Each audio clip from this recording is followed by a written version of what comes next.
지구의 온도를 이렇게 드라마틱하게 조절했던 원인이 무엇이었을까요? 앞에서 제가 온실기체와 그리고 태양빛 이 두 가지라고 말씀드렸습니다.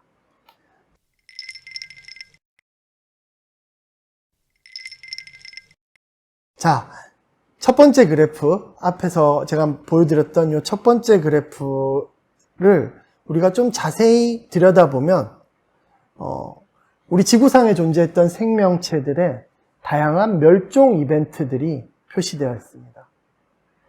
약 4.5억 년 전 오르도비스기의 대멸종 사건이 있었습니다. 그래프를 보시면 30도가 넘는 온도에서 갑자기 온도가 곤두박질 쳐서 10도 가까이 온도가 떨어지는 것을 볼 수 있습니다. 도대체 이때 지구에는 무슨 일이 있었던 걸까요? 왜 갑자기 저렇게 온도가 급격하게 떨어졌었던 걸까요? 그것은 바로 우주에서 행성들이 충돌하면서 생긴 굉장히 많은 우주 먼지들이 지구를 뒤덮었기 때문입니다. 이런 어떤 여러 가지 해성들의 충돌 그리고 여러 가지 운석들의 충돌은 굉장히 많은 큰 폭발을 일으키고 그것들이 태양풍에 의해서 지구로 전달될 수도 있습니다. 지구 근처에서 폭발이 일어나면요.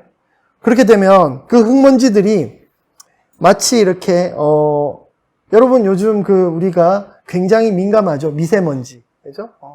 미세먼지가 우리를 뒤덮으면 하늘이 뿌얘지면서 햇빛이 차단되는 현상을 늘 우리는 경험하고 있죠. 그거보다 수백 배 강력한 먼지 덩어리들이 지구를 감싸면서 태양으로부터 들어오는 햇빛을 반사시켜서 그렇게 되면 어떻게 될까요? 에너지원을 잃어버린 지구는 급격하게 온도가 떨어지게 됐던 것입니다. 자, 첫 번째, 태양빛. 이것이 오르도비스기의 대멸종을 유도한 태양빛의 차단. 이것이 기온 하강의 원인이었고요. 두 번째, 약 2.5억 년 전 그래프를 보시면 갑자기 차가웠던 지구가 이번에는 반대로 온도가 급격히 상승하는 것을 알 수 있습니다. 우리 생물은 이러한 갑작스러운 온도 변화에 도저히 적응할 수가 없습니다. 여러분, 산업혁명 이후로 지금 1도가 증가하고 있는데 벌써 작은 생명체들은 많은 작은 생명체들은 산호초를 비롯해서 굉장히 다양한 형태의 생명체들이 멸종 위기에 처해져 있습니다. 그런데 20도가 증가한 이 세상, 생명체들이 버텨낼 수 있었을까요? 이때도 대멸종이 일어났었습니다. 원인은 시베리아 지역에서 발생한 거대한 화산 폭발이었습니다. 지금도 우리나라 북쪽으로 유라시아 대륙 시베리아 지역은 거대한 용암지대로 덮여 있습니다. 이 페름기 때 폭발한 그 거대한 화산 폭발이 얼마나 강력했으면 거의 유라시아 대륙의 절반을 뒤덮을 정도로 용암 분출이 있었고요. 수만 년 가까이 계속 지속적으로 화산 폭발이 있었습니다. 자, 화산이 폭발하면 지구에는 어떤 일들이 있을까요? 화산이 폭발하면 우리가 단지 화산재가 튀어나오는 것이 아니라 그 안에 있던 많은 수증기와 이산화탄소가 지구 대기 중으로 갑자기 공급이 되게 됩니다. 수증기와 이산화탄소, 여러분들 아시고 계시죠? 강력한 온실기체, 그죠? 우리가 이 수증기와 이산화탄소가 지구에 많아지면 많아질수록 지구가 방출하는 에너지가 우주 공간으로 빠져나가지 못하고 마치 담요를 덮고 있는 것처럼 다시 지구로 되돌아오기 때문에 지구의 온도가 급격히 상승할 수밖에 없었던 것입니다. 또 하나의 이벤트, 6,500만 년 전에 백악기 대멸종. 사실 대멸종 이벤트 중에 가장 유명한 이벤트죠. 이때 공룡이 멸종하고 말았습니다. 갑자기 이번에도 운석 충돌로 인해서 지구의 온도는 급강하했고 온도 하강에 적응하지 못했던 파충류이죠. 공룡들은. 변온동물인 파충류인 그 공룡들은, 갑작스러운 온도 하강에, 모두, 죽고 말았습니다. 공룡이 살던 시대에, 대기 중 이산화탄소 농도는 무려 2000ppm이 넘었다고 합니다. 여러분들, 우리가 지금 살고 있는 이 시기에 이산화탄소 농도에 대해서 알고 계신가요? 400ppm 정도 됩니다. 지금 이 강의실 내 공기는 제가 숨을 쉬고 여러분들도 숨을 쉬고 하기 때문에 순간적으로 약 1000ppm까지 상승할 수 있지만 깨끗한 그 관측소에서 맑은 날 지구 대기의 평균적인 이산화탄소 농도를 측정을 하면 약 400ppm. ppm은 농도의 단위로서 100만 분의 1이고 그래서 공기 분자 100만 개 중에 약 400개 이산화탄소 분자가 지금 공기 중에 떠 있다. 이렇게 생각하시면 됩니다. 그런데 무려 이 시기에는 공룡이 살던 시기에는 2000ppm에 달했고 2000ppm의 이산화탄소는 지금보다 훨씬 더 강력한 온실 효과로 지구를 뜨겁게 유지하고 있었습니다.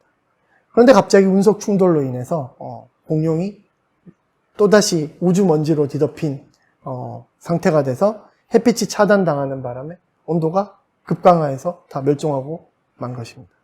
자, 제가 기후를 연구하는 과학자로서 45억 년 역사를 전부 다 살펴보았습니다. 그리고 나서 내리는 결론은 우리 지구의 온도 변화는 결국엔 요 딱 두 가지 요인에 의해서 좌우되었다. 개별적으로 운석이 충돌하든지 화산이 폭발하든지 이 다양한 일들은 있었지만 결국에는 지구의 온도를 조절하는 것은 햇빛의 양과 이산화탄소를 비롯한 온실기체의 양이 결국 45억 년 지구의 역사에서 지구의 온도를 조절한 중요한 원인이었다라는 것을 확인할 수 있었습니다. 과거의 역사로부터 우리는 무엇이 지구의 온도를 조절하는지를 배울 수가 있는 것이죠. 그만큼 이산화탄소의 농도는 지구의 온도를 좌우하는데 정말 결정적인 역할을 해왔습니다.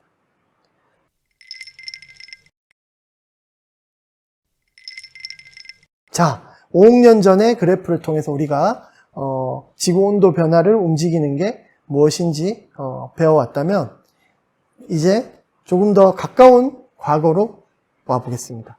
두 번째 그래프는 지난 10,000년 동안 대기 중에 이산화탄소 농도가 어떻게 변화해 왔는지를 과학자들이 분석해서 그린 그림입니다. 자, 보십시오. 과거 10,000년 동안 이산화탄소는 약 260ppm에서 280ppm, 아주 좁은 범위에서 조금씩 상승해 왔습니다. 그러다가 무슨 일이 있었을까요? 무슨 일이 있었는지 모르겠지만 약 150년 동안 무려 400ppm을 돌파할 정도로 갑자기 이산화탄소가 급격히 증가하는 것을 볼 수 있습니다. 여러분들 다 아시죠? 바로 우리가 산업혁명을 통해서 땅속에 고이 묻혀있는 화석 연료를 강제로 이렇게 끄집어 내서 우리 삶에 이용을 하고 그 결과로 부산물인 이산화탄소가 대기 중에 배출이 되기 때문입니다.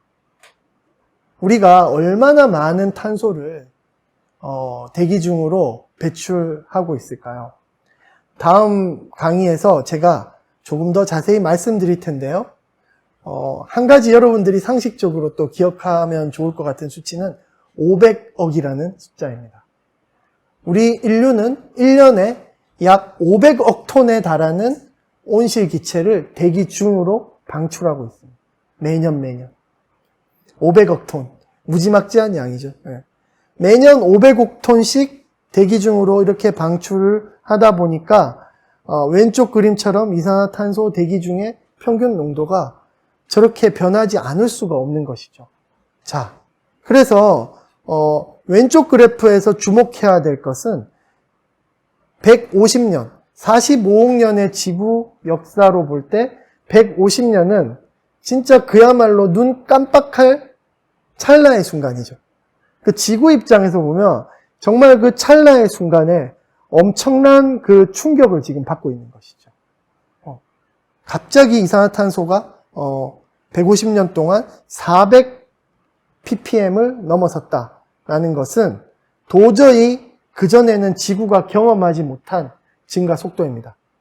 그래서 우리가 오늘 제가 말씀드리는 기후변화의 역사 속에서 가장 여러분들이 딱 하나만 기억해 주셨으면 하는 그런 포인트는 뭐냐면 양이 아니라 변화의 속도에 주목해야 된다는 것입니다. 150년 동안 이산화탄소가 280에서 400 ppm까지 증가했는데 이런 이산화탄소 증가 속도는 45억 년 지구 역사상 단 한 번도 없었습니다. 단 한 번도. 왜냐하면 인간을 제외하고는 그런 속도로 대기 중으로 이산화탄소를 주입시키는 그런 어떤 프로세스가 존재하지 않는 것이죠. 화산 폭발? 제가 아까 시베리아 그 지역에서 수만 년 동안 계속 화산 폭발이 있었다고 했잖아요. 그 수만 년 동안 시간이 걸려서 고작 약 2000 ppm 정도 이산화탄소를 증가시켰습니다. 그러나 수만 년이 아니라 인간은 고작 약 100년의 남짓한 시간 동안 지구 이산화탄소를 280에서 400 ppm 넘게 증가시켰는데 그 속도는 화산 폭발의 속도보다 어마어마한 그런 어떤 속도죠. 만약에 이 속도로 우리가 계속 이산화탄소를 주입한다면 1000년 뒤, 2000년 뒤, 10,000년 뒤에는 어떨까요? 이산화탄소도 4000 ppm, 4만 ppm 이렇게 증가하겠죠. 정말 끔찍한 일이 아닐 수 없는 것이죠. 그래서 지구온난화 이해하는 데 있어서 가장 중요한 것은 바로 끔찍한 변화의 속도, 그리고 그 속도에 적응하지 못하는 인간을 제외한 다른 생명체들의 멸종, 바로 거기에 있습니다. 자, 왼쪽 그림은 원인, 오른쪽 그림은 결과입니다. 결국 우리 지구의 온도가 이러한 끔찍한 이산화탄소 증가 속도에 의한 온실 효과로 얼마나 증가했는지에 대한 그래프입니다. 오른쪽 그림은 약 최근 2000년 동안의 지구 온도가 얼마나 상승했는지를 보여주는 그림이고요. 지난 2000년 동안 사실 지구의 온도는 우리가 어떻게 알 수 있을까요? 그때 1000년 전에 온도계가 있진 않았겠죠. 그래서 사실 과거의 지구 온도를 자세히 알아내는 것, 과거의 이산화탄소 농도를 자세히 알아내는 것은 굉장히 어려운 일입니다. 그렇지만 과학이 발전함에 따라서 우리는 상당히 많은 방법을 통해서 나이테나 산호나 동굴의 석순, 심지어는 남극의 얼음 기둥을 통해서도 과거의 지구 온도를 비교적 정확하게 복원해낼 수 있습니다.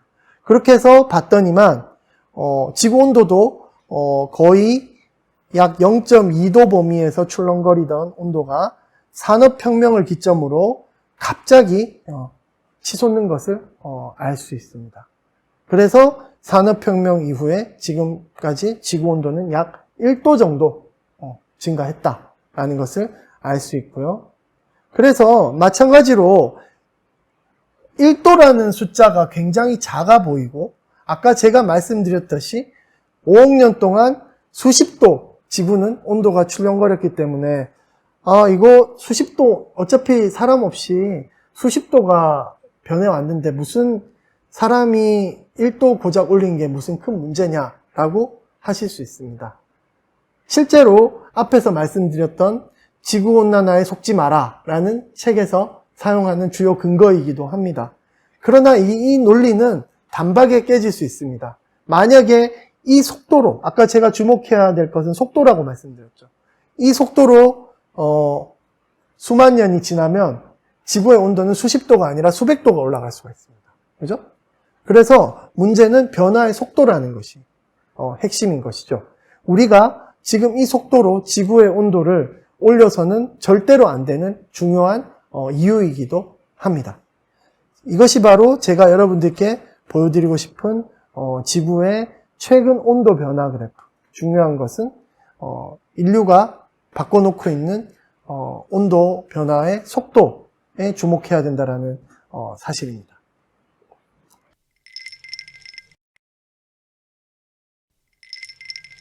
자, 누가 이러한 심각성을 처음 발견했을까요? 처음 발견한 사람은 굉장히 옛날로 거슬러 가야 되겠지만 실제로 과학적으로 지구의 이산화탄소 농도가 끊임없이 증가하고 있다는 것을 처음 이야기한 사람은 지금 사진으로 보고 계시는 찰스 킬링이라는 분입니다. 이분의 이름을 따서 매년 증가하고 있는 이산화탄소 농도를 그린 커브를 킬링 커브라고 합니다. 우리는 굉장히 유명한 커브입니다. 이 킬링 커브 덕택에 우리 인류는 일찌감치 약 1970년 정도 됐을 때 지구의 온도가 이산화탄소가 끊임없이 증가하고 있고 이로 인해서 지구의 온도가 증가할 수 있겠구나라는 경각심을 가지게 되었습니다. 그래서 찰스 킬링 그러면 지구온난화의 아버지 이렇게 우리가 부르고 있습니다.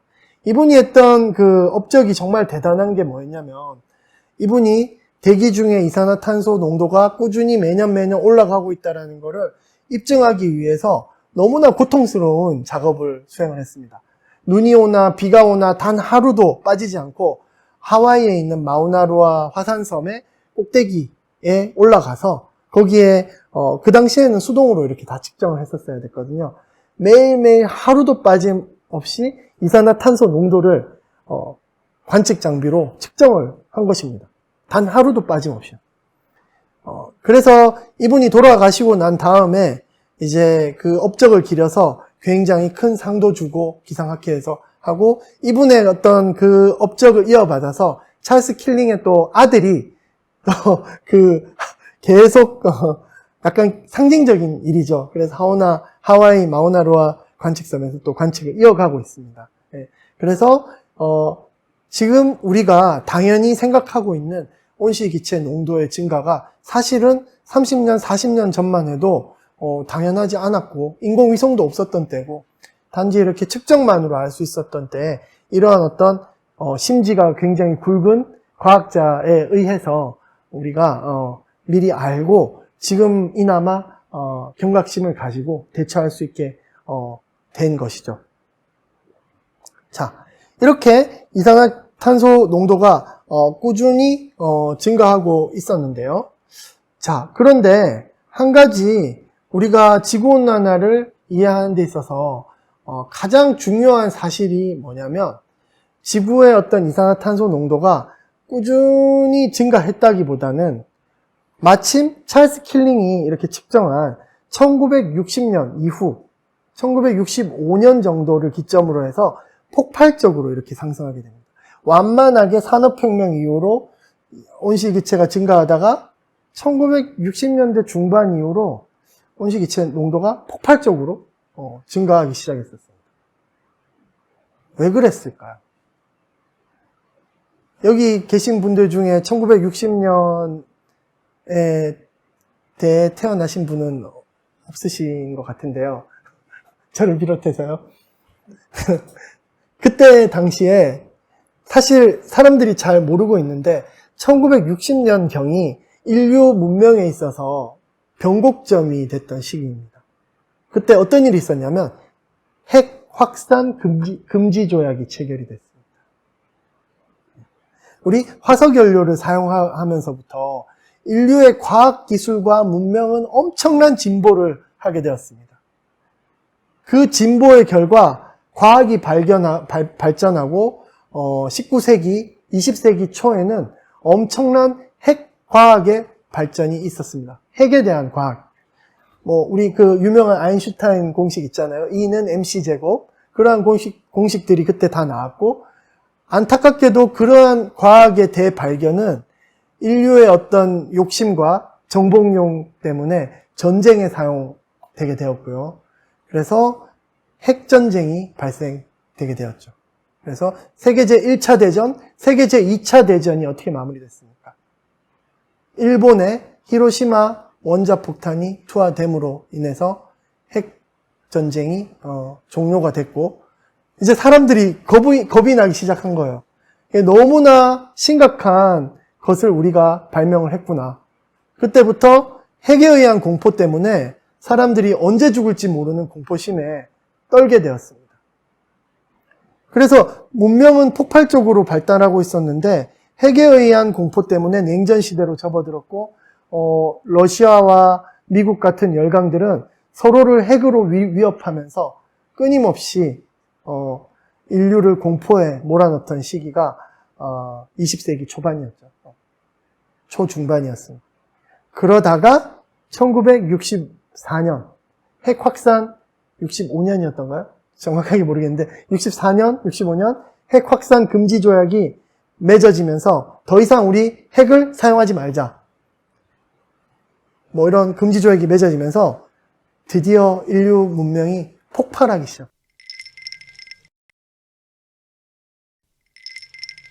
모든 산업과 모든 과학기술 문명 발전은 1960년대 중반 이후로 폭발적으로 성장하기 시작합니다. 인구수, 제일 위쪽에 여러분들 보고 계시는 이 커브가 인구수고요.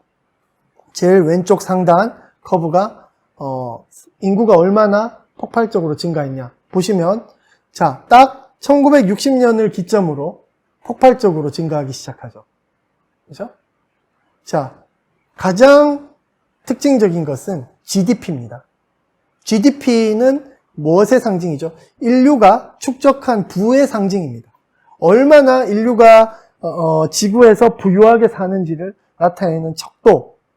1960년 이전과 이후는 인류는 전혀 다른 삶을 살아가고 있습니다. 그리고 에너지 사용량. 마찬가지로 1960년대를 기점으로 폭발적으로 우리는 에너지를 사용하기 시작합니다. 바로 이때부터 우리는 그 자동차를 이용해서 엄청난 화석 연료를 길거리에 뿌려대면서 삶을 영위하고 있죠. 자, 첫 번째 보여드렸던 그 인구수 커브, 1960년 이후에 폭발적으로 증가한 인구수 커브의 이면에는 이거는 이산화탄소하고 조금 다른 이야기인데요. 또 하나 인류가 낳은 최고의 발명품, 질소비료 사용량 커브를 말씀드릴 수 있습니다. 보시면 질소비료 소비량도 1960년을 기점으로 폭발적으로 증가하게 됩니다. 만약에 우리가 세계 제1차 대전 프리츠 하버라는 분이 개발한 이 질소비료, 암모니아를 이용해 비료를 생산하는 그 기술이 없었으면 급격히 증가하는 인구수가 유지되려면 식량이 필요한데 그 식량 생산이 도저히 따라오지 못했을 거예요. 그러나 그 화석 연료와 더불어 질소비료의 기술의 개발은 인구가 끊임없이 폭발적으로 늘어나는 것을 충분히 감당할 수 있을 만한 그런 어떤 식량을 만들어주는 계기가 되었습니다. 따라서 에너지 사용량과 우리가 부유해지면 부유해질수록 우리는 에너지를 많이 사용하게 됩니다. GDP 증가는 급격한 대기 중 이산화탄소를 증가시키게 되었습니다. 우리가 지구온난화나 기후변화를 그냥 단순히 온도 상승에만 집중해서 보면 굉장히 나무만 보게 되는 것이에요. 어떻게 보면 이 지구온난화라든지 기후변화의 근본적인 핵심은 화석 연료를 사용하면서부터 일종의 그 속된 말로 하면 치트키죠, 치트키. 게임에서 하는 치트키. 화석 연료라는 것은 일종의 인류에게 주어진 치트키였어요. 땅바닥에 감춰져서 지구가 숨겨놨던 건데 그거를 인류가 발견하게 된 거죠. 그 치트키의 능력이 얼마나 대단했냐면 이 모든 지금 여러분들 보고 계시는 모든 커브가 다 1960년 핵의 위험이 사라진 이후에 폭발적으로 상승하게 만드는 거죠. 이산화탄소 온실기체 증가도 그러한 어떤 인류 문명의 폭발적 성장과 궤를 같이 한다고 이해를 하시는 게 맞는 거죠. 네. 그에 따라 1960년 이후에 지구의 온도도 폭발적으로 상승하기 하게 된 것이죠. 그래서 지금 이 그래프를 처음 그린 분이 슈테판이라는 분인데, 이분이 이 커브를 뭐라고 명명했냐면 대가속 Great Acceleration Curve라고 명명을 했습니다. 이분도 사실은 이걸 우연히 발견했어요. 이분이 그리려고 했던 것은 뭐냐면 산업혁명 이후에 인류의 어떤 문명의 모든 발전이 점진적으로 이루어졌을 것이다 라는 생각을 가지고 이 커브들을 그리기 시작했어요. 그랬는데 그게 아니라 1960년대를 기점으로 뭔가 인류의 문명은 변곡점이 있었고, 모든 GDP든 에너지 사용량이든 이산화탄소, 질소비료 소비량, 그 모든 해양산성화를 비롯해서 모든 것들이 그때를 중심으로 해서 폭발적으로 변화했다라는 것을 의미하는 것이죠. 자, 이 커브를 보고 저는 이런 생각을 했습니다. 자, 이 커브가 코로나19 때문에 우리 지금 굉장히 고통을 받고 있죠. 근데 이제 이 코로나 커브도 어떻게 보면은 서서히 증가하다 갑자기 폭발적으로 증가했다가 결국에는 서서히 세츄레이션 되는 어떤 값으로 수렴하는 그런 형태로 변화하는데요. 조금 공포심이 들었던 게 과연 이 대가속 커브가 결국에는 정체로 갈 것인가 라는 부분. 이게 만약에 이 속도로 계속 증가한다면 과연 지속 가능한 지구에서 우리가 살 수 있을 것인가? 결국에는 멸망의 길로 치달을 수밖에 없지 않을 것인가? 라는 생각을 해보았습니다.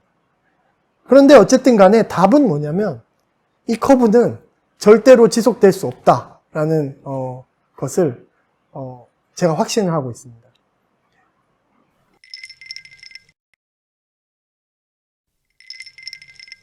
이유는 굉장히 단순한데요. 뒤에서 또 말씀드릴 텐데, 우리가 아까 치트키라고 말씀드렸죠. 그 화석 연료가 얼마든지 무한하게 쓸 수 있는 연료가 사실은 아니거든요. 지하에 매장되어 있는 화석 연료는 사실은 굉장히 힘든 조건에서 지구가 수억 년에 걸쳐서 굉장히 어렵게 만들어낸 고압과 고열과 특정 조건이 맞아 떨어져야 만들어진, 여러분 그 금이라든지 다이아몬드라든지 희귀 강물들이 만들어지려면 엄청난 압력과 그런 조건들에서 만들어져서 희귀하게 만들어지는 것이죠. 석유도 마찬가지입니다. 석유가 만들어지려면 우리 주로 이제 석탄기, 폐름기 이런 시대 때 굉장한 식물들이 죽고 이것들이 땅바닥에 묻혀서 굉장한 지열과 압력을 특정 조건, 특정 지형에서 만들어진 그런 것들인데, 우리가 지금 벌써 그걸 너무 많이 파내가지고 에너지 전문가들은 아무리 늦어도 2070년경에는 더 이상 우리가 파낼 석유가 없을 것이다 라고 이야기를 하고 있습니다. 그렇기 때문에 우리가 사용하고 있는 이 화석 연료는 절대로 무한한 게 아니다. 결국엔 끝이 날 수밖에 없다.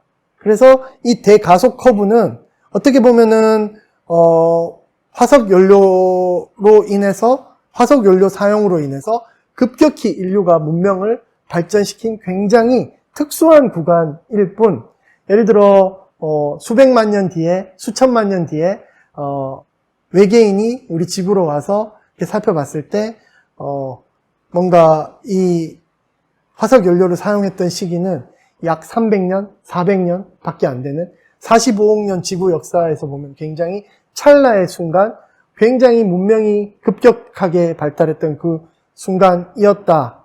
굉장히 특이한 구간으로 인식하게 될 것이라는 것을 저는 확신하고 있습니다.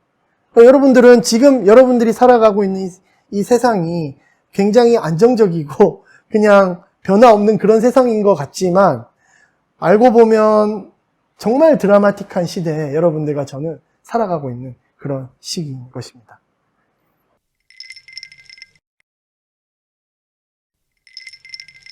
자, 이것이 바로 우리가 지구온난화를 이해하는 두 번째 중요한 커브입니다. 세 번째는 빌 게이츠의 말을 빌어서 시작해 보겠습니다. 자, 빌 게이츠는 그의 저서에서, 최근에 출판한 그의 저서에서 기억해야 할 인류가 꼭 기억해야 할 숫자로 500억 톤을 제시를 했었습니다. 그 500억 톤이 무엇이냐면 매년 인류가 삶을 유지하기 위해서 대기 중으로 방출하는 이산화탄소가 아니라 전체 그 온실기체의 양을 500억 톤이라고 하였고, 우리가 기후위기 극복을 위해서는 결국 그 500억 톤을 제로로 만들어야 된다라는 이야기를 하였습니다. 여러분, 요즘 탄소 중립이라는 이야기 많이 들으시죠? 결국은 그 얘기가 뭐냐면 이 500억 톤을 2050년 정도까지 제로로 만들자라는 게 탄소 중립의 핵심입니다. 결코 쉬운 일은 아니겠죠. 예. 거기에 대해서는 조금 뒤에서 다시 말씀드리고요. 자, 그리고 이 화석연료 500억 톤이 지구 대기 중으로 배출이 되면 온실기체 500억 톤이 지구 대기 중으로 배출이 되고 있는데, 사실 이 500억 톤은 이산화탄소와 메탄과 다른 여러 가지 온실기체들이 있습니다. 그걸 다 합쳤을 때 500억 톤이고, 사실 이 커브에서 보시면 지금 현재 인류가 사용하고 있는, 매년 배출하고 있는 회색으로 된 화석연료라고 된 부분은 약 400억 톤입니다. 매년 인류는 400억 톤의 이산화탄소만 따지면 400억 톤을 배출하고 있고요. 보시면 1960년대 기점으로 폭발적으로 이 배출량이 증가하는 것을 알 수 있습니다. 자, 그런데 고맙게도 이 인류가 배출하는 400억 톤의 이산화탄소 양을 우리 바다랑 나무가 흡수해주고 있습니다. 실제로 우리 대기에 남아있는 이산화탄소의 양은 인류가 약 400억 톤을 배출을 하면 한 100억 톤은 그 즉시 바다가 흡수를 해주고요. 나머지 100억 톤은 또 나무와 숲, 우리 이산화탄소를 줄이기 위한 방안으로 나무를 많이 심자고 하죠. 그래서 그 이유가 바로 그 100억 톤의 분량을 이미 나무가 흡수하는 거죠. 나무는 대기 중에 탄소를 흡수해서 광합성을 통해서 자기의 먹이로, 이산화탄소가 먹잇감인 거죠, 일종의. 그래서 몸집을 불려나가죠. 그래서 그 200억 톤, 절반가량은 바다와 토양이, 숲이 흡수해주고 있는 것이죠. 만약에 바다랑 그런 어떤 숲이 없었으면 어땠을까요? 지금보다 훨씬 더 빠른 속도로 대기 중에 이산화탄소 농도는 증가해 갔겠죠. 그래서 우리가 바다의 존재와 숲의 존재에 굉장히 고마워해야 하는 것이고요. 그 나머지 양이 지금 대기 중에 존재하는 것입니다. 자, 이 5번째 그래프가 현재 우리가 지구에 어떤 짓을 하고 있고, 지구가 거기에 반응해서 최대한 그런 어떤 변화를 감쇄시키기 위해서 어떤 노력을 하고 있는지를 나타내주는 커브인데요. 마지막으로 드릴 말씀은, 안타깝게도 이러한 바다와 그 나무, 숲의 그런 어떤 자정 능력이 지구 온도가 증가하면 증가할수록 점점 약해진다라는 것. 그것은 바다의 경우는 해양산성화 때문인데요. 해양산성화가 뭐냐면 쉽게 말해서 이런 겁니다. 여러분 사이다 탄산음료를 생각하시면 이게 쉽게 이해되는데요. 탄산음료가 우리가 마시면 이렇게 막 청량감을 느끼는 그 이유가 탄산음료에 녹아있는 이산화탄소 때문이죠. 탄산가스. 그런데 이 탄산가스가 들어있는 탄산음료를 햇빛이 쨍쨍 내리쬐는 여름날 바깥에 뚜껑을 열고 놔두면 어떻게 될까요? 먹기 싫죠. 탄산이 다 공기 중으로 날아가 버리죠. 자, 탄산이라는 건 CO2, 이산화탄소는 굉장히 물에 녹기 쉬운 기체입니다. 그래서 인간이 산업활동을 통해서 이산화탄소를 대기 중으로 뿜어낸다고 하더라도 대기 중에 이산화탄소가 상당량이 바로 바다로 이렇게 녹아내리는 거죠. 그런데 지구온난화 때문에 지구의 온도가 점점 뜨거워지면서 바닷물도 뜨거워지겠죠. 그렇게 되면 어떻게 될까요? 바닷물이 탄소를 흡수하는 능력 자체도 점점 점점 약해지는 거죠. 사이다가 밍밍해지는 것과 같은 원리죠. 그렇게 되면 예전만큼 같은 화석 연료를 대기 중으로 배출했다고 하면 더 많은 온도 상승이 있을 수밖에 없겠죠.